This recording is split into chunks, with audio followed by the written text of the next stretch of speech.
రాయాలి అంతే. రాస్తే నాకు ఒక happiness outlet. It was the creative outlet for me. రాస్తే నాకు హ్యాపీనెస్ వచ్చేది, దానికి రాసేవాడిని. ఎప్పుడు కూడా స్క్రీన్ మీద చూసేయాలి. ఆ పర్పస్ గురించి ఎప్పుడు ఆ ప్రెషర్తో ఎప్పుడు రాయలేదు నేను. ఓకే, సో నా దగ్గర ఇప్పుడు ఉన్న కదా, ఇప్పుడు సైంధవ్ వాజ్ ఆల్సో నేను ఒక ఐడియాగా అనుకున్నా.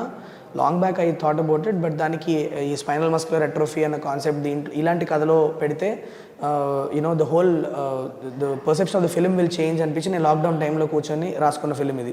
Because stories generally find me. I don't go in search of stories. ఏదైనా ఒక న్యూస్ పేపర్ ఆర్టికల్ అవ్వచ్చు, ఆర్ ఒక బుక్లో ఒక ఎపిసోడ్ అవ్వచ్చు, it could be a real life person that I have met. ఈ సైంధవ్ అన్న స్క్రిప్ట్ కూడా during the lockdown one kid had come to my house asking for help with this social media campaign. ఇలా 17 కోట్ల injection అంటే I was like, అదేంటి 17 కోట్ల injection ఏంటండి బాబు అని చెప్పి నేను went and researched it. From there Saindhav was born. Okay, so I believe in one thing is just keep your creative channels open and the stories will find you. Okay, and మిమ్మల్ని పట్టుకున్న కథల్లో దేనికి ఎక్కువ సంకల్పం ఉంటే దాని పని అది చేసుకుంటా, దాని మనుషులను అది పట్టేసుకుంటా ఉంటుంది. That is how Saindhav happen. That is one hit 1 happen, hit 2 అన్నీ అలానే జరిగాయి. ఓకే, సో నేను ఎలాంటి సినిమాలు చేయాలనుకుంటున్నాను అన్న దాని గురించి నేను ఆ థాట్, ఇన్ఫాక్ట్ సైంధవ్ తర్వాత ఏం చేస్తున్నానో నాకే తెలియదు.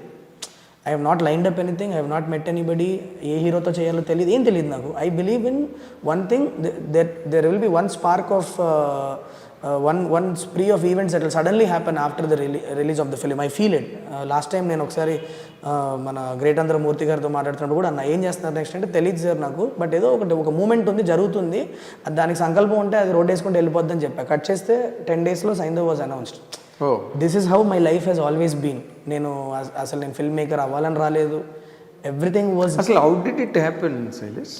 It only happens in movies sir. అది నేను చాలాసార్లు చెప్పున్నాను ఈ విషయం. బట్ నాని నన్ను అడగడం, నేను అసలు నాని బ్రో దగ్గరికి ఫస్ట్ టైం వెళ్ళినప్పుడు ఒక కథ ఇచ్చేసి నేను వెళ్ళిపోదాం రిటర్న్ ఫ్లైట్లో, ఎందుకంటే ఆయన అనుకొని రాసిన కథ నా షెల్ఫ్లో పడి ఉండకూడదు, ఇది ఇస్తే బాగుంటుంది అనుకొని వచ్చినాడు నేను. From there the journey started. He liked me as a person and then నాతో టచ్లో ఉండడం, అలా అలా అలా అలా హిట్ వచ్చినప్పుడు నన్ను పిలిచారు, వచ్చాను. నువ్వు డైరెక్ట్ చేస్తే నేను ప్రొడ్యూస్ చేస్తా అన్నారు. I was shocked. ఇదేంటిది, మీ దగ్గర చాలామంది ఉంటారు కదా డైరెక్టర్లు, మీరు కథ తీసుకుంటారు అనుకున్నా నేను. అంటే దెన్ హీ సెడ్, నో నువ్వు రాసిన డీటెయిల్కి నువ్వు తీస్తేనే కరెక్ట్గా వస్తుంది, ఆలోచించు అని. That way Nani is really Immaculate. Yeah, exactly. How lucky should one be to find these kind of people in